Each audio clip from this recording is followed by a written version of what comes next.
Okay, loved ones, I thought what I would do is, we just finished our live broadcast a couple of seconds ago from up at the crane in St. Philip, and we did talk about the cave that came down from what was Ginger Bay Resort down onto this beach and also onto Shanty, or what they also call Ginger Bay Beach.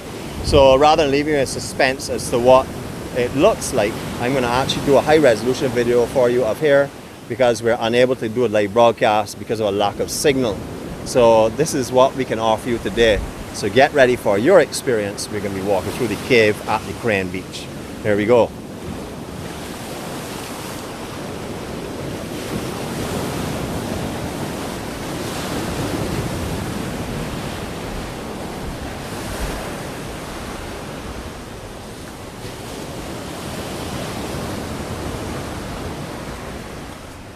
Just to show you what it's like up here.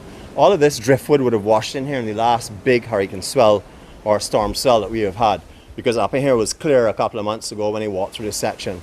This is the step that leads you up into the Ginger Bay Resort. It is no condominiums that's up there, not sure the actual name of it. But all of this driftwood would have washed in here over the last few weeks with the big swells that we have had. Because we did come up here, I would say about 10 weeks ago, and it was actually maybe more like 12 weeks ago in this section, and there was no driftwood in here. You can actually see it all over the ground, littered. You can see where the high water mark would have brought it through, and it would have run right through in here. You'll see how it works. It comes off of that beach that we just came from, and it would wash through, or come in from the Ginger Bay side as well, or Shanty side. You can see all of the debris in here quite clearly on the ground. You can also see the lighting of where we're going to. Now, I haven't seen any bats in here. I'm not saying that there are none, but I haven't seen any. Unfortunately, I can't see where I'm actually putting my feet, so I'm being very gentle and cautious because, you know, as I saw a shattered boat out there, there may be drifts of wood that have any nails or screws, so I'm being cautious. Now, if you had seen the Spice and Company, they had, I can't remember the exact what the song was itself, but they had done a video up here. And this is very, very popular spot for people to come and picnic, etc. You can see there's a barbecue pit here as well that someone has. Now, last time we were up here, there was no beach. Zero beach. So this is how it builds at this time of the year. Unfortunately, more is taken than is returned. And so every year this beach has got smaller and smaller. This will even get a little bigger, say, come around December and January, after the impact of the southern and southeastern swells up here gets hit mainly from. But I'm going to walk you around and let you see what this beach looks like. Now, we did a live broadcast from on top of this rock a long time ago, and that's because we couldn't get a signal anywhere else but on top of that rock. So we sat on top of this little rock here and we did our live broadcast. But this is the cave. It's just stunning, absolutely beautiful. Now, when I was in my early 20s, I used to spend a lot of time up here at the Shanty Beach. I used to call it Beachy Head incorrectly. Beachy Head is around the corner, but this is called Shanty or Ginger Bay Beach that we're going to be seeing in a couple of seconds time. Actually, where we are is all called that as well. Now, normally in the years I'm talking about before, the sand used to go way out beyond this coral mass that you're seeing here in the shore break, and you used still walk right around that point there over to the Crane Beach Hotel. And that will tell you how it has changed a lot. You can see, although it's coming into low tide now, believe it or not, low tide is in another couple of hours time. This is how the beach is looking now. It's hardly any beach whatsoever here. It's still a magnificent view up here, a beautiful scenery. So I'm going to take you right around to really have a look and see what it's like. All right, up there is just beyond that, the next beach around the corner is called Beachy Head.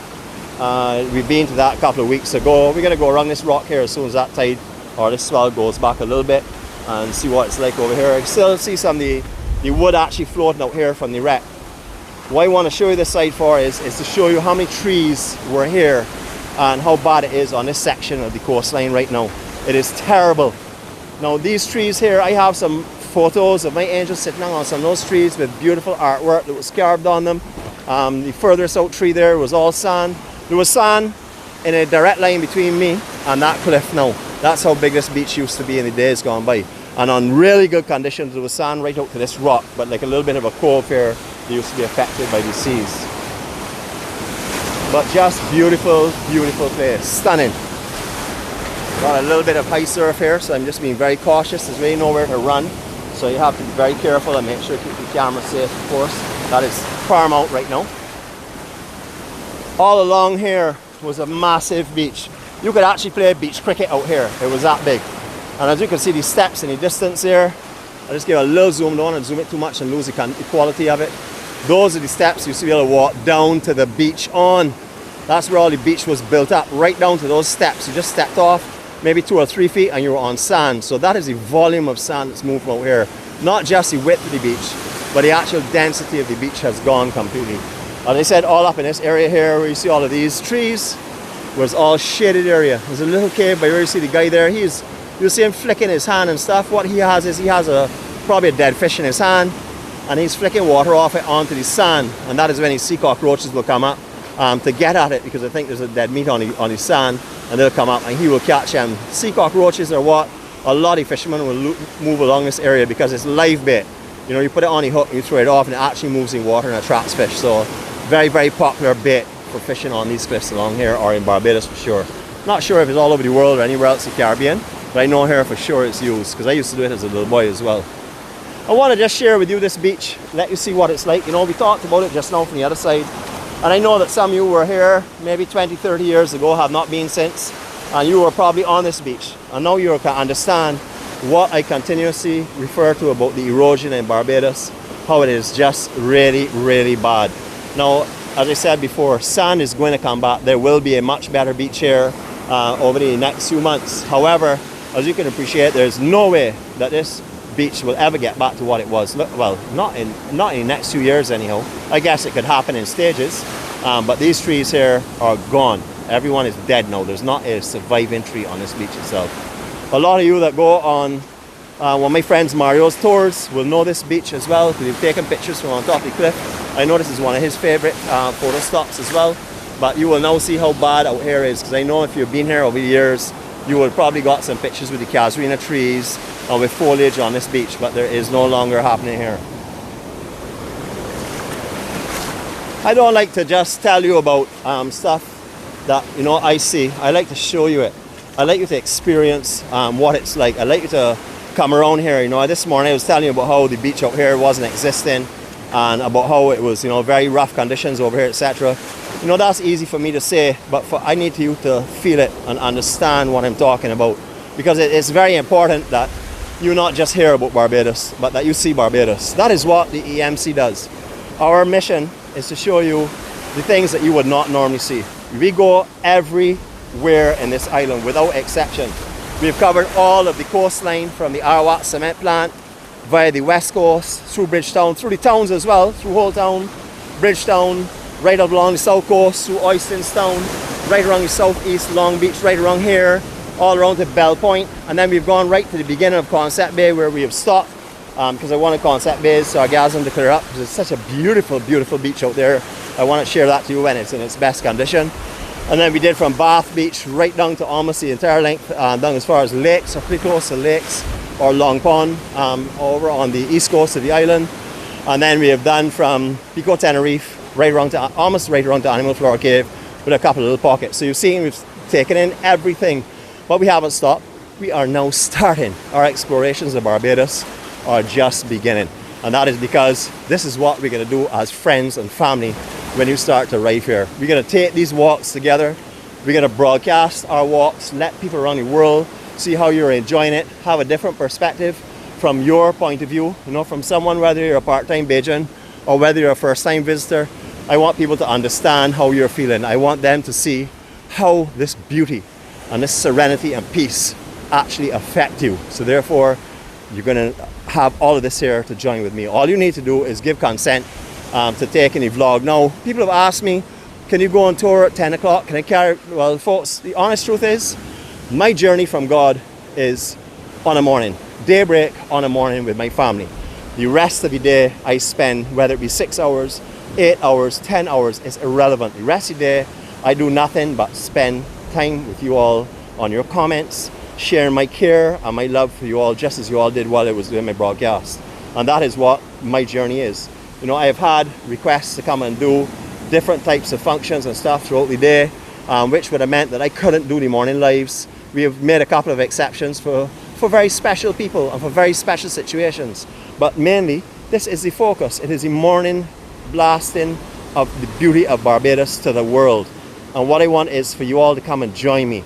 Not to come and ask me to go at 10 o'clock or 12 o'clock, because I want you to come and experience the peace and the serenity and the just absolute loveliness of this island on the morning. Because this type of morning, you don't get this beauty at any other time. There's no question about that. You will not feel the peace, you will not have the quiet, and you will not see this type of beauty with the casting of these lights, because these are what I call soft tones. They're beautiful earth tone colors that we're experiencing now. Not the bright overhead rays and stuff. We're actually seeing the cast of beautiful lighting at this time of day. So we're going to walk our way back through here again, just to finish off this video.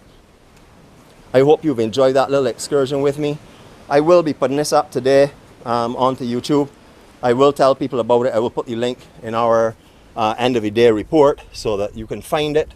That will be coming up later this afternoon, of course. I have the 2 vlogs to go up, so it's going to take some time, so this may not be up to this evening, but whenever you get it is the earliest possible time I could get it to you. I'm not putting this in storage, and I'm not going to keep this with me for another day.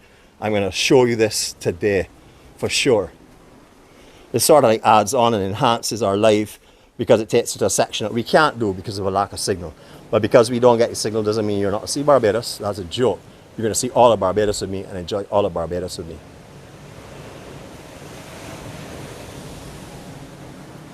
So as you can see, it's a little bit dark, a little bit lonely.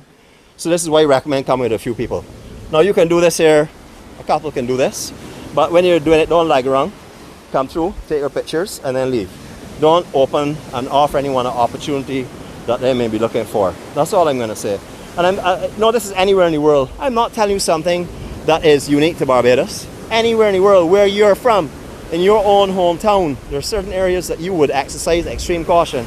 That's all I'm asking you to do in certain areas here as well. Because, you know, we are a paradise. We are what I refer to as heaven. But with all of the things, it is not heaven.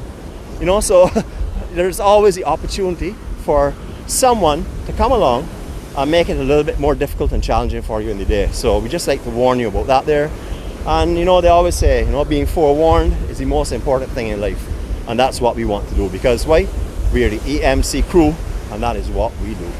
Have a marvelous, marvelous day, everyone. I hope you're feeling love and the peace. I hope you understand how important it is for me to bring you what God has given me. And that is all of the kindness and all the care and all the love and all the attention and all the promise and all the hope. That is what He gives me. And all He asks of me to do is, Nick, give away what I have given to you, and I will give you more. And that is what I do every day. So everyone, you have an amazing day. I love you all. Greetings again from Barbados. I hope you've had a fantastic time. Unfortunately, we're still going to see our shadow man, but you know, he's a part of our EMC crew, and we love him as we love everyone else. Have a great day from us in Barbados. We love you. We care for you. All the blessings that you can imagine are all coming your way from this sunny, sunny isle that we call heaven. Home, Barbados. Have a great day, everyone.